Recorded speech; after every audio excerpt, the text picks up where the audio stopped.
जय हिंद विद्यार्थी, आप सब कैसे हैं। आप सब उम्मीद करते हैं मस्त होंगे और पढ़ाई में पूरी तरह से व्यस्त होंगे। जिसकी आप इंतजार कर रहे थे वो घड़ियां दूर हो चुकी है भाइयों बहनों। क्योंकि आज हम लोग केमिस्ट्री का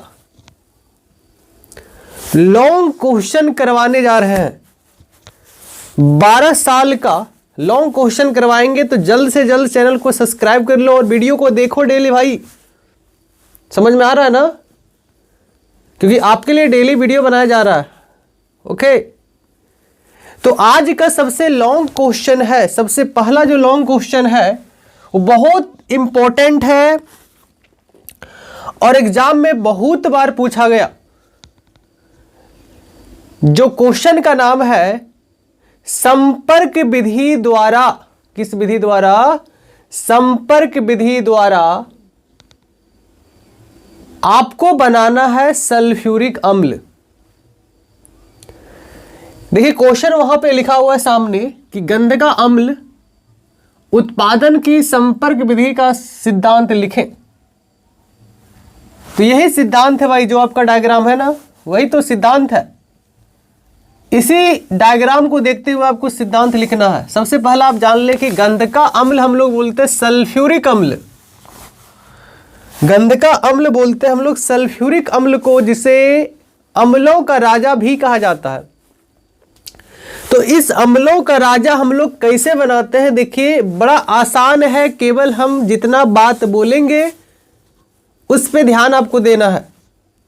देखिए जब लैब में बनाया जाता है सल्फ्यूरिक अम्ल, तो उसमें कुछ इस प्रकार का लेबोरेटरी में तैयार किया जाता है सल्फ्यूरिक अम्ल, जिसमें से कुछ इंस्ट्रूमेंट का ज़रूरत होता है, कुछ लैब में जो जो सामान का ज़रूरत होता है वो यहाँ पे आपका पूरी तरह से तैयार है। सबसे पहला देखिए प्रखनली है, यह है आपका सल्फर बर्नर का। उसके बाद दूसरा है धोने एवं शीतलन के लिए मीनार। तीसरा है शुष्क मीनार। फिर है आर्सेनिक शुद्धिकरण, जिलेटिनी फेरिक हाइड्रोक्साइड युक्त। उसके बाद है उत्प्रेरकी परिवर्तक। और सबसे अंतिम में आपका जो तैयार होता है उसका नाम है ओलियम। अब कैसे बनता है ध्यान से सुनिए, बस इतना आपको डायग्राम बनाना है एग्जाम में। देखिए बड़ा आसान है। सल्फर बर्नर क्या है? सल्फर बर्नर अर्थात इसमें सल्फर नामक उत्प्रेरक है। क्या है? सल्फर नामक उत्प्रेरक, जो काफी गर्म होती है। क्या होती है? काफी गर्म होती है। और यहां से हम लोग वायु को एंट्री करवाते हैं, ऑक्सीजन को एंट्री करवाते हैं।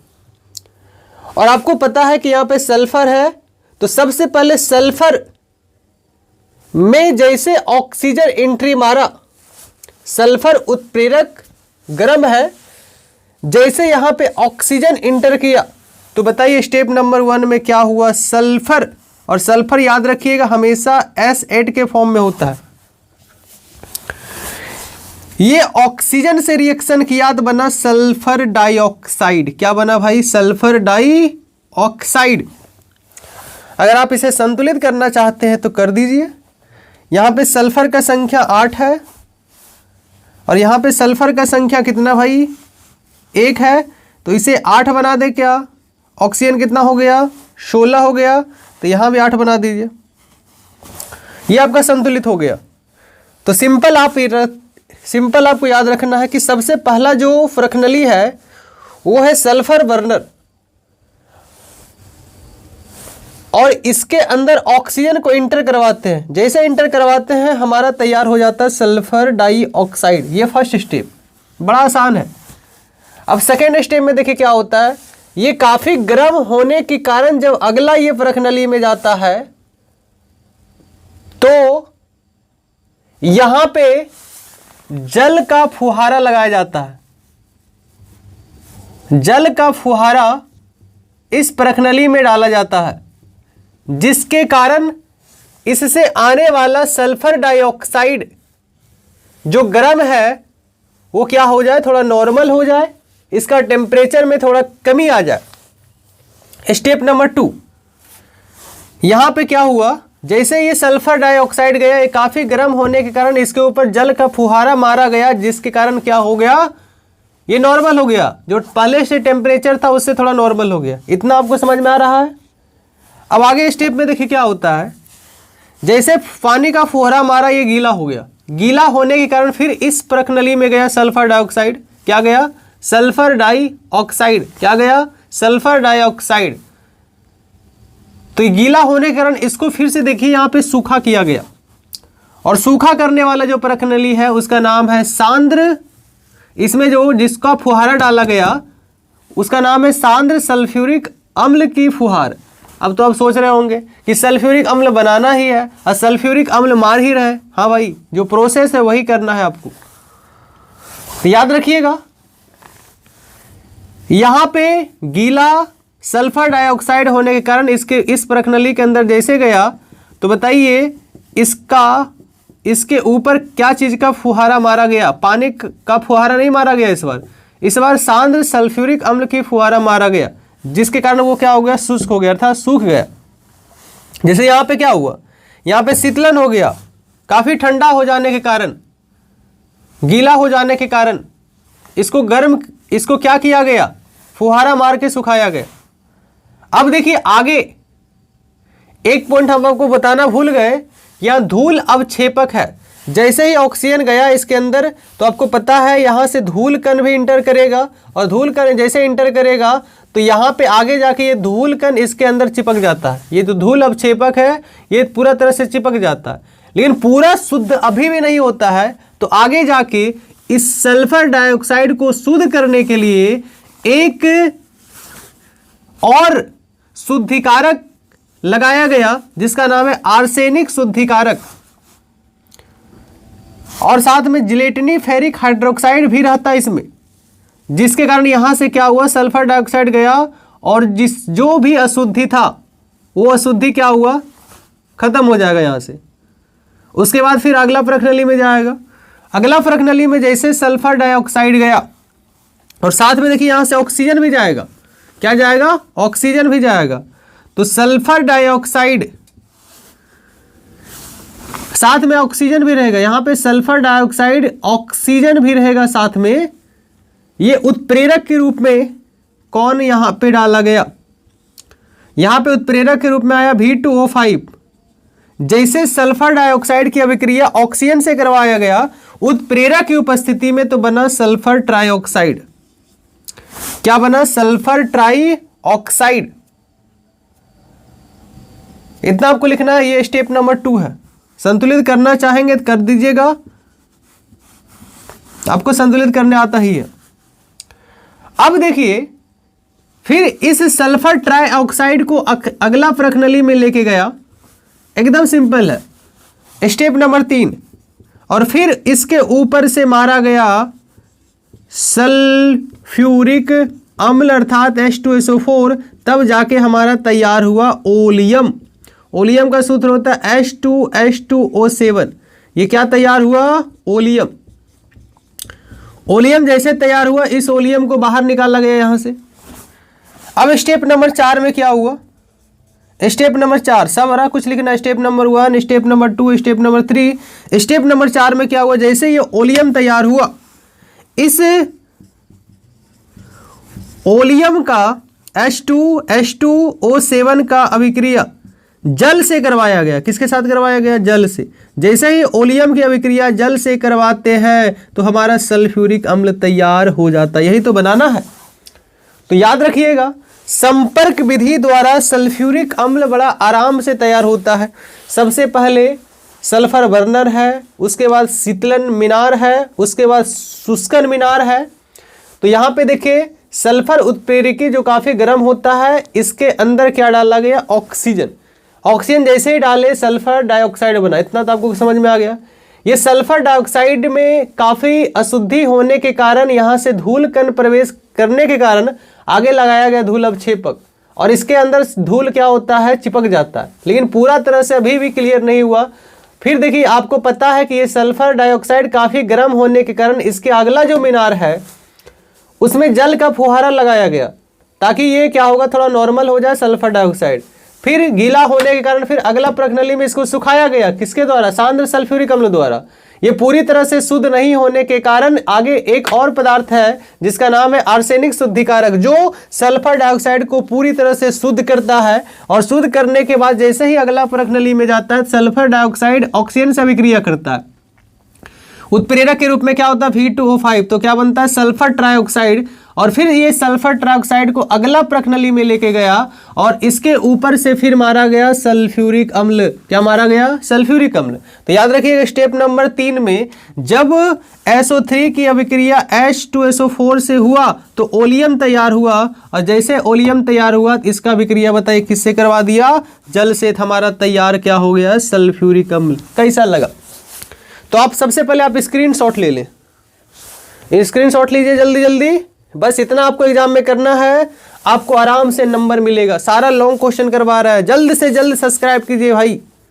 मिलते हैं नेक्स्ट प्रश्न में। जय हिंद, नमस्कार। आइए हम लोग नेक्स्ट प्रश्न में मिलते हैं। देखिए, सबसे पहला जो लॉन्ग क्वेश्चन आपका था वो था कि संपर्क विधि द्वारा आपको सल्फ्यूरिक अम्ल तैयार करना है, वो A नंबर में था। अब B नंबर में है कि जब आपने सल्फ्यूरिक अम्ल तैयार कर लिए तो उसकी अभिक्रिया आपको करवानी है ऑक्जेलिक अम्ल से, क्योंकि आपको पता है गंधका अम्ल का मतलब होता है, गंधका अम्ल का मतलब होता है सल्फ्यूरिक अम्ल। सल्फ्यूरिक अम्ल को ही गंधका अम्ल कहते हैं। तो गंधका अम्ल की अभिक्रिया ऑक्जेलिक अम्ल से करवाएंगे तो क्या होगा, तो याद रखिएगा ऑक्जेलिक अम्ल का फॉर्मूला होता है H2C2O4। गंधका अम्ल का फॉर्मूला पता ही होगा, जिसको आप सल्फ्यूरिक अम्ल कहते हैं, जिसका सूत्र क्या होता है, H2SO4। और ये भी आपको ध्यान में रखना है कि ये दोनों आपस में रिएक्शन तभी करेगा जब इसके साथ और क्या रहेगा, पोटेशियम परमैंगनेट। पोटेशियम परमैंगनेट डालेंगे तभी गंधका अम्ल ऑक्जेलिक अम्ल से अभिक्रिया करेगा। तो क्या बनेगा, MnSO4 CO2 जल K2SO4। इतना याद रखना, क्या बनेगा, MnSO4 CO2 H2O K2SO4। तो मिलते हैं नेक्स्ट प्रश्न में। जय हिंद विद्यार्थी। आइए हम लोग लॉन्ग प्रश्न में फिर से एक बार मिल रहे हैं, और अगला लॉन्ग प्रश्न काफी आसान है। पूछ रहा है कि प्रथम कोटि अभिक्रिया के लिए गति स्थिरांक का व्यंजक ज्ञात करें। तो आपको ऐसे यहाँ ये भी पूछ सकता है, वेग स्थिरांक। वेग पूछे चाहे गति पूछे, कहानी वही हुआ, सेम हुआ। आप ये बताइए, प्रथम कोटि अभिक्रिया का जैसे बात करता है तो बताओ n का मान आप लोग क्या लेते थे, 1। द्वितीय कोटि करेगा तो n का मान 2। शून्य कोटि बोलेगा तो n का मान 0। जब कोई भी अभिक्रिया का बात करते देखो होता अभिकारक और क्या होता भाई, प्रतिफल। आपको वेग निकालना, और वेग निकालने का 2 तरीका था। पहला, अभिकारक के सांद्रण में परिवर्तन समय के साथ। दूसरा क्या था, एक फॉर्मूला आप लोग पढ़े होंगे, वेग बराबर a के पावर n। n का मान बताओ कितना है भाई, 1। और 1 लिखेंगे तो कोई फर्क पड़ेगा नहीं। तो इसको हम लोग क्या मानते थे, समीकरण नंबर 1। इसको हम लोग क्या मान लिए, समीकरण नंबर 2। अब देखो, समीकरण 1 और 2 का दोनों का LHS क्या है, बराबर है। दोनों का LHS वेग है, इसीलिए जब LHS बराबर है तो RHS भी क्या होगा, बराबर। लिखेंगे समीकरण 1 तथा समीकरण 2 से। चलिए, समीकरण 1 का क्या है, RHS माइनस DA/dt। आगे बताइए, इधर है हमारा क्या, KA। चलो, A वाला को एक साथ लाओ तो माइनस DA क्या हो जाएगा, A। और इस DT को उधर लेके जाओ, क्या हो जाएगा, K इंटू DT। कोई दिक्कत, समस्या, परेशानी, दुविधा नहीं। आगे चलिए, इस माइनस को उधर लेके जाएंगे तो बताओ क्या लिखा आएगा, माइनस। यहाँ सिर्फ बचेगा DA/A। इधर क्या हो जाएगा, माइनस K इंटू DT। अब देखिए, दोनों तरफ करेंगे समाकलन। लिखेंगे दोनों तरफ उचित समाकलन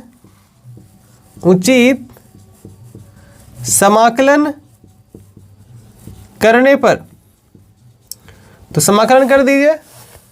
आराम से हो जाएगा, dA बाय A, इधर है माइनस के इंटू dt, समाकलन किसका होगा, t का। चलिए यहाँ पे कुछ मानना है, क्या मानिएगा, समय 0 पर अभिकारक का सांद्रण A0, समय बढ़ गया, अब सांद्रण हो गया A।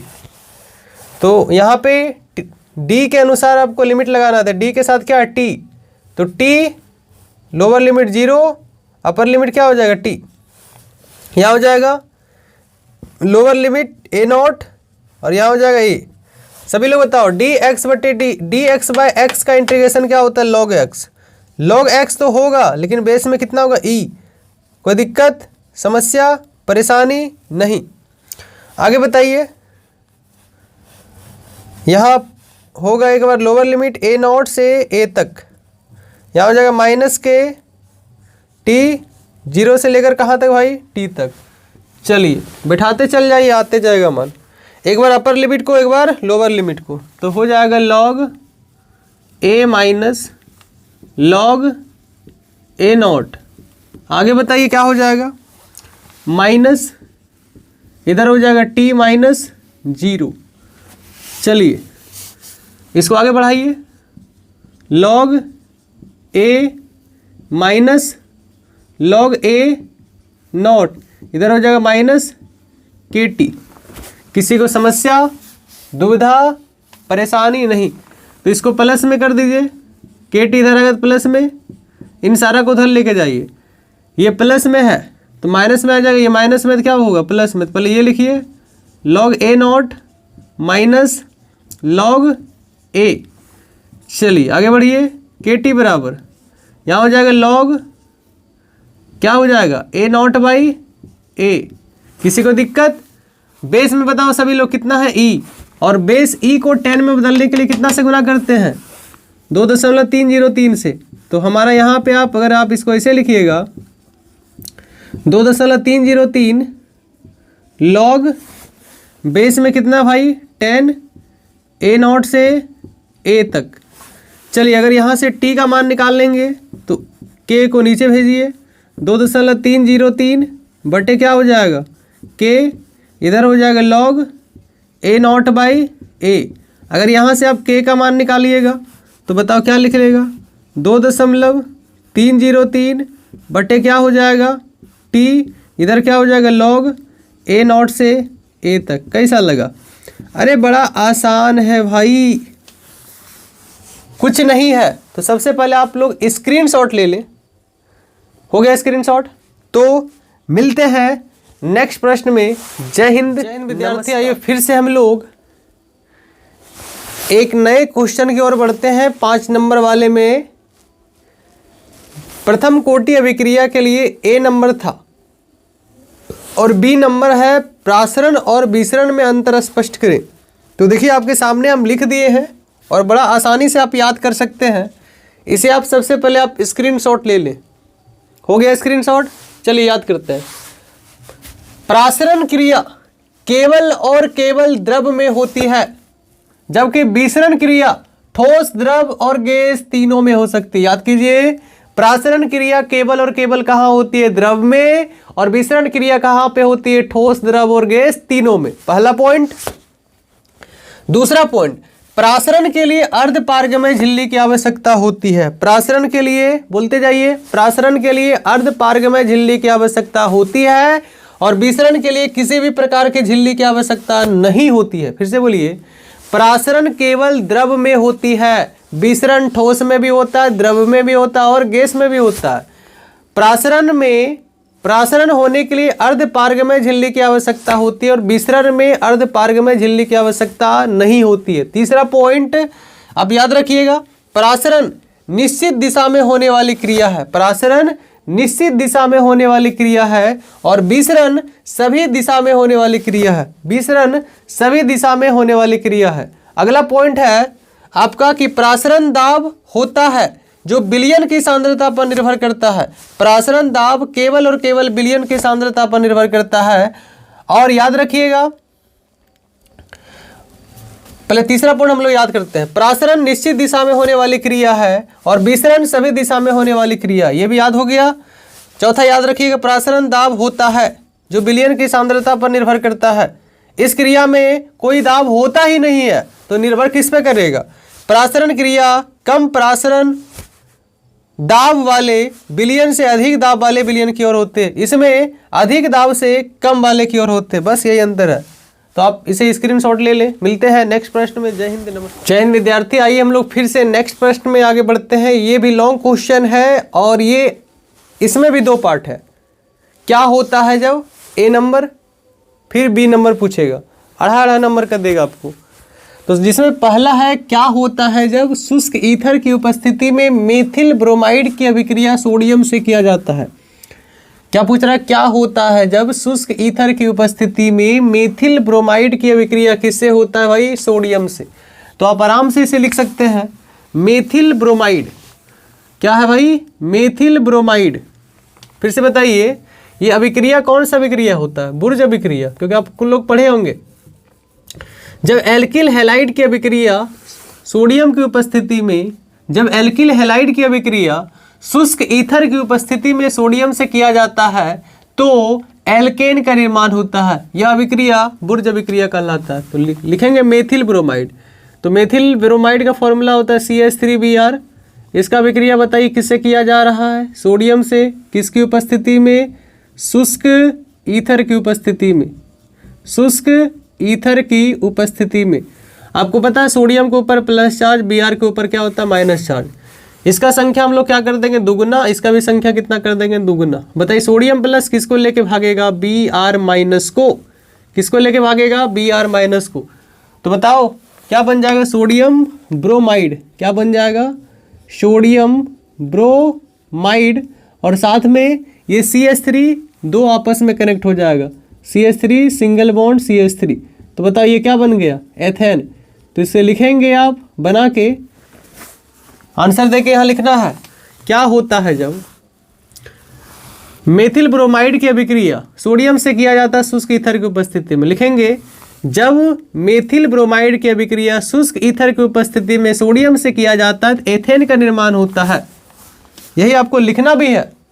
कैसा लगा? मिलते हैं नेक्स्ट प्रश्न में। जय हिंद। जय हिंद विद्यार्थी, आप सब कैसे हैं? आइए फिर से हम लोग नेक्स्ट प्रश्न मिलते हैं और ये क्वेश्चन काफी आसान है। क्या होता है जब का ये दूसरा नंबर है। इसमें भी आपको 2.5 नंबर मिलेगा, तो 2.5 आपका 5 हो जाएगा। इसके पहले आपने 2.5 नंबर का क्या था? जो बुर्ज अभिक्रिया था, उसमें पूछा गया था कि मेथिल ब्रोमाइड की अभिक्रिया सोडियम से करवाते हैं शुष्क ईथर की उपस्थिति में। लेकिन इस बार जो पूछा गया वो पूछा गया क्या होता है जब इथाइल एसीटेट, इथाइल का फॉर्मूला आपको पता है वो क्या होता है? C2H5। एसीटेट किससे बना है? एसिटिक अम्ल से। CH3COOH। तो H को हटा के बताओ कौन लग गया? इथाइल। जैसे आप लोग पढ़े होंगे एसिटिक अम्ल का फॉर्मूला क्या होता है? CH3COOH। तो यहाँ पे देखिए एसिटिक अम्ल ना होकर एसीटेट लिखा, अर्थात H को हटा के कौन लग गया? इथाइल। कौन लग गया? इथाइल। और इथाइल का फॉर्मूला क्या होता है? C2H5। यही बन गया आपका इथाइल एसीटेट। चलिए आराम से बन जाएगा। इथाइल एसीटेट का फॉर्मूला हो जाएगा CH3COOC2H5। इसका अभिक्रिया किससे करवा रहा है? जल से। बताओ जल का फॉर्मूला क्या होता है? H2O। आप सभी लोग बताइए जल हमारा कितना भाग में टूटेगा? एक टूटेगा H+ के भाग में, एक टूटेगा OH- के भाग में। ठीक है, तो यहां से देखिए ये टूट जाएगा। एक भाग चला जाएगा इसके पास और एक भाग चला जाएगा इसके पास। जब ये टूटेगा, यहाँ पे सिंगल बॉन्ड होता है, ये टूट जाएगा। टूटने के बाद बताइए क्या क्या बनेगा? ये H+ इसके पास चला जाएगा, CH3COOH एसिटिक अम्ल बन गया, और ये OH इसके पास चला गया तो लिखा गया C2H5OH। तो ये हमारा बना एसिटिक अम्ल, एसिटिक अम्ल, और ये हमारा बना एथेनॉल। क्या बना? एथेनॉल। इसे आप एथेनोइक अम्ल भी बोल सकते हैं, क्योंकि एसिटिक अम्ल जो है वो साधारण नाम है और एथेनोइक अम्ल कौन सा नाम है भाई? IUPAC नाम। तो कैसा लगा? कितना आसान से बन गया, कोई दम नहीं है। रिएक्शन देखो, आपको ऐसे भी पूछा जा सकता है कि जब अल्कोहल का अभिक्रिया कार्बोक्सिलिक अम्ल से किया जाता है तो क्या क्या बनेगा? तो याद रखिएगा एसीटेट बनता है और साथ में जल बन जाएगा। इसका उल्टा भी पूछ सकता है। तो मिलते हैं हम लोग नेक्स्ट वीडियो में। जय हिंद। जय हिंद विद्यार्थी। आइए हम लोग नेक्स्ट प्रश्न में मिलते हैं। और नेक्स्ट प्रश्न में पूछा गया कि IUPAC नामाकरण दिया गया है और इसका बनाना आपको संरचना। निम्नलिखित IUPAC नामाकरण का क्या बनाना है? संरचना। तो ए नंबर है, देखिए ब्यूटेनॉल। क्या है? ब्यूटेनॉल। सबसे पहले बात बताइए, ब्यूट मतलब कितना कार्बन? 4 कार्बन, 1 2 3 4। सभी के बीच कौन सा bond? Single bond, single bond. क्योंकि ब्यूटेन प्लस ऑल बनता है ब्यूटेनॉल। कोई दिक्कत? अब देखिए ऑल ये कितना नंबर पे है भाई? 2 नंबर पे। चाहे आप इधर से 2 नंबर पे दीजिए, चाहे आप इधर से 2 दीजिए। चलिए OH 2 नंबर पे दे दिए। एक कार्बन 4 बॉन्ड बनाता है, यहाँ हो जाएगा 3, यहाँ हो जाएगा 2, यहाँ हो जाएगा 1, यहाँ हो जाएगा 3। बन गया। ये क्या बन गया? 2 ब्यूटेनॉल। कोई दिक्कत? दूसरा में आइए। दूसरा आपका NN डाइमेथिल मिथेनामाइन। मिथेनामाइन अर्थात इसका जो बनेगा वो आराम से बन जाएगा। देखिए डाइमेथिल बोले तो मेथिल का संख्या कितना है? 2। मिथेनामाइन कितना है? कितना है? 1 कार्बन। तो आराम से बनाइए। N इसका मतलब CH3 CH3 CH3, इधर भी क्या है? CH3। ये तो बन गया। ये देखिए दोनों मेथिल इसी N के पास है, तो NN डाइमेथिल मिथेनामाइन। क्योंकि हमारा जो है ये एमीन ग्रुप का है, एमीन में लगता है NH2।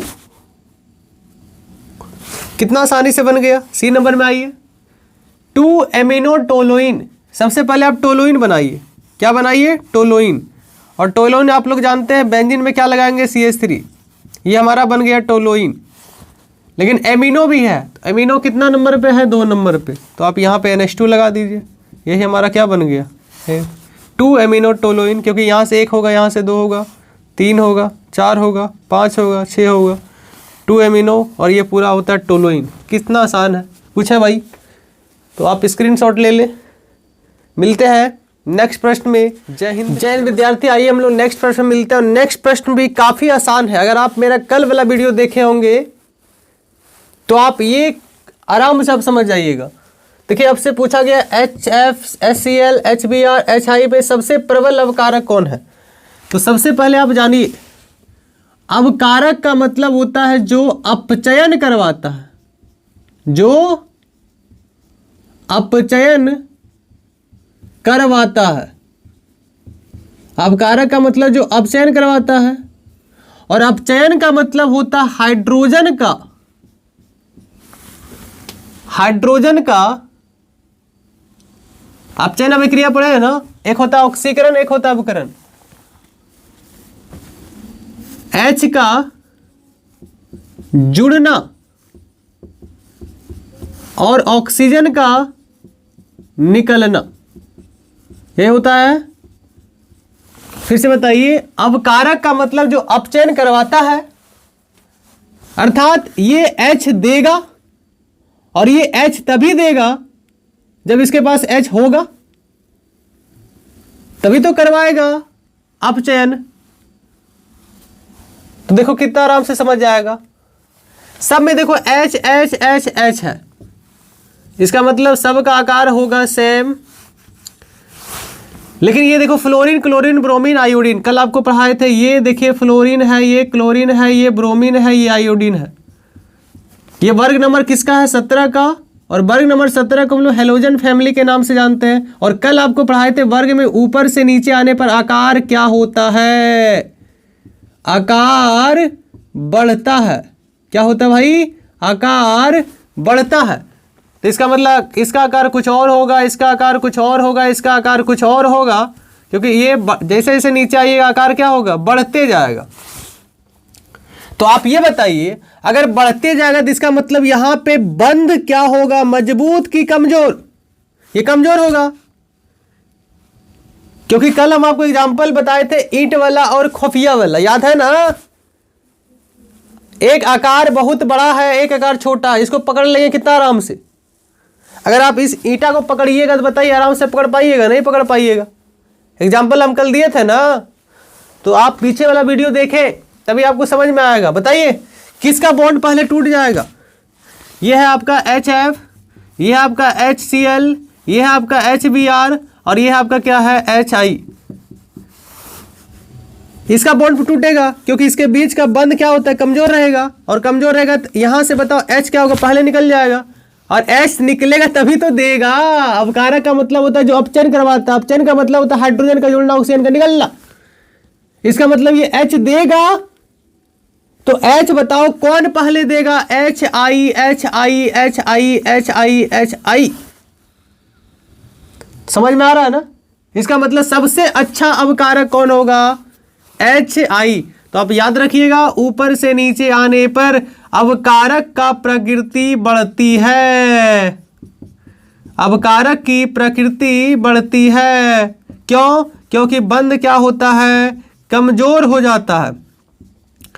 बंध क्या होता है? कमजोर। और बंध कमजोर हो जाएगा तो बताइए H आसानी से निकल जाएगा, निकल जाएगा। इसलिए सबसे प्रबल ऑक्सीकारक, सबसे प्रबल अवकारक वो कौन होगा भैया? HI। कितना आसान है, कोई दम नहीं है। तो मिलते हैं नेक्स्ट प्रश्न में। जय हिंद विद्यार्थी। आइए हम लोग फिर से नेक्स्ट प्रश्न मिलते हैं, और ये प्रश्न काफ़ी ही आसान है। देखिए पहला क्वेश्चन देखिए क्या है कि ये आप देख रहे हैं C2H4, इसका मतलब ये क्या है? एथाइन। एथाइन का विक्रिया किससे करवाया है? ऑक्सीजन से। एथाइन को ऑक्सीजन से विक्रिया करवाया गया तो बताइए क्या बनेगा? कार्बन ऑक्सीजन से मिलेगा तो बनेगा कार्बन डाइऑक्साइड। क्या बनेगा? Carbon dioxide. H ऑक्सीजन से मिलेगा बनेगा आपका जल। संतुलित कर दीजिए। बताइए अगर आप यहाँ पे H देखेंगे तो कितना H? 4, लेकिन यहाँ कितना है? 2, तो इसे आप 2 बना दे, 2 दूना कितना हुआ? 4। ऑक्सीजन बताओ कितना हो गया? 2 इधर 2 इधर, 4 हो गया। लेकिन कार्बन यहाँ कितना है? कार्बन है यहाँ पे 2, लेकिन यहाँ पे है कितना? 1, तो इसे कितना बना देंगे? 2। अब ऑक्सीजन कितना हो गया? 2 दूना 4, और 4 2 कितना हो गया? 6, तो इसे आप कितना बना देंगे? 3। संतुलित कीजिए, देखिए हुआ। कार्बन 2, इधर भी 2, H 4, इधर भी 4, ऑक्सीजन 6, इधर भी हो गया 6। संतुलित हो गया। अब देखिए एल्युमिनियम ऑक्सीजन से विक्रिया किया तो ये आराम से बन जाएगा Al2O3, एल्युमिनियम ऑक्साइड। संतुलित कर दीजिए। एल्युमिनियम का संख्या यहाँ पे 4 है, यहाँ कितना है? 2, तो इसे 2 बना देते हैं। ऑक्सीजन कितना हो गया? 6। ऑक्सीजन 6 हो गया तो यहाँ कितना कर देंगे? 3। कितना आराम से बन गया। अगला क्वेश्चन देखिए क्या है? कृत्रिम मधुरक क्या है? कृत्रिम से ही नाम पता चलता है, जो मानव के द्वारा बनाया गया, प्रकृति के द्वारा नहीं। तो आराम से बोलेंगे कि वे पदार्थ जिनका निर्माण पूर्ण रूप से या आंशिक रूप से रासायनिक संश्लेषण द्वारा होता है, कृत्रिम मधुरक कहलाता है। कृत्रिम मधुरक हम लोग वहां पे डालते हैं, देखिए लिखा हुआ है, ये खाद्य पदार्थों में अर्थात खाने वाले पदार्थों में मिठास लाने के लिए डाला जाता है। जिसे आप लोग ग्लूकोज खाए होंगे, ग्लूकोज में मिठास बनाता है, तो वहां पे कृत्रिम मधुरक ही डाला जाता है। आइसक्रीम खाए होंगे, आइसक्रीम में मिठास होता है, वहां पे भी कृत्रिम मधुरक ही डाला जाता है। तो सिंपल परिभाषा आप याद रखिएगा। एग्जाम्पल होता है सुक्रोज, और क्या होता है? सेक्रीन। बड़ा मस्त एग्जाम्पल है, आप इसे स्क्रीनशॉट ले लें। मिलते हैं नेक्स्ट प्रश्न में। जय हिंद। नमस्कार विद्यार्थी। आइए हम लोग नेक्स्ट प्रश्न में मिलते हैं, और ये क्वेश्चन सुन के बड़ा आनंद आएगा, प्रश्न का आंसर जान के बड़ा आनंद आएगा, और जान पाएंगे कि शरीर में ऐसा भी होता है। देखिए वैसा अम्ल जो शरीर में बनता है, वैसा अम्ल जिसे अपने वृद्धि के लिए, अपने स्वास्थ्य के लिए ही शरीर में बनता है, वो कहलाता है अनावश्यक एमिनो अम्ल। और वैसा अम्ल जो हमारे स्वास्थ्य और वृद्धि के लिए शरीर में नहीं बनता है, वो कहता है आवश्यक एमिनो अम्ल। आवश्यक है, आवश्यक नहीं है। अगर आवश्यक नहीं है अर्थात वो शरीर में बन रहा है, आवश्यक है शरीर में नहीं बन रहा, बाहर से खाना पड़ेगा। याद हो गया? स्क्रीनशॉट लीजिए, कितना मस्त डिफिनेशन है, पढ़ लीजिए। वैसा अम्ल जिनकी आवश्यकता स्वास्थ्य तथा वृद्धि के लिए होता है लेकिन इसका निर्माण मनुष्य के शरीर में नहीं होता है, आवश्यक एमिनो अम्ल कहलाता है। इसे बाहर से आपको खाना पड़ेगा। एग्जाम्पल में है वेलिन, ल्यूसीन और फेनिल एलानिन। वैसा अम्ल जिनकी आवश्यकता स्वास्थ्य तथा वृद्धि के लिए होता है तथा जिनका संश्लेषण अर्थात निर्माण मानव शरीर में होता है, आवश्यक एमिनो अम्ल कहलाता है। सॉरी, अनावश्यक क्या कहलाएगा ये? अनावश्यक क्या कहलाएगा ये? अनावश्यक एमिनो अम्ल। उम्मीद करते हैं आपको समझ में आया होगा। कितना आसान डिफिनेशन है। तो मिलते हैं नेक्स्ट प्रश्न में। जय हिंद, नमस्कार विद्यार्थी। आइए हम लोग फिर से नेक्स्ट प्रश्न में मिलते हैं और ये प्रश्न काफी ही आसान है। देखिए, हमारा मार्कर नहीं चल रहा है जिसके कारण थोड़ा लिखने में समस्या आ रही है। अगर साफ साफ नहीं दिखाई दे रहा है तो आप कमेंट में बताइए, फिर इसका सुधार किया जाएगा। देखिए, क्वथनांक का उन्नयन, उन्नयन का मतलब होता है वृद्धि। हम बोलते जाएंगे, आप लोग लिखते जाइएगा। क्वथनांक के उन्नयन से आप क्या समझते हैं? देखिए कितना आसानी से समझ जाइएगा। जैसे आप लोग पानी सुने हैं, पानी क्या है? विलायक है। पानी क्या है? विलायक है। बताइए पानी का क्वथनांक कितना होता है? 100 डिग्री सेल्सियस। कितना होता है? 100 डिग्री सेल्सियस। शुद्ध पानी अगर देखा जाए तो उसका बताइए क्वथनांक कितना होता है? 100 डिग्री सेल्सियस। लेकिन अगर उस पानी में नमक डाल देंगे तो क्या अब क्वथनांक 100 डिग्री ही रहेगा? नहीं, कुछ ना कुछ बढ़ जाएगा। 105 हो सकता है, 107 हो सकता है, 110 हो सकता है। तो वही तो हुआ, क्वथनांक में वृद्धि। शुद्ध पानी था 100, नमक डाल दिए, क्वथनांक बढ़ गया। वही हुआ। डिफिनेशन समझ में आया कि नहीं आया? आ गया। जब किसी शुद्ध विलायक में लिखो भाई, जब किसी शुद्ध विलायक में बाहर से विलय के रूप में कोई पदार्थ को मिलाते हैं तो क्वथनांक में वृद्धि होना ही क्वथनांक का उन्नयन कहलाता है। क्या कहलाएगा? क्वथनांक का उन्नयन। फिर से समझिए, पानी का क्वथनांक 100 डिग्री सेल्सियस, अभी वो शुद्ध था, उसमें बाहर से नमक डाल दिए। अब क्या क्वथनांक 100 रहेगा? नहीं रहेगा, 105 हो सकता है, 110 हो सकता है। क्वथनांक में बढ़ा ना, क्वथनांक वृद्धि हुआ ना।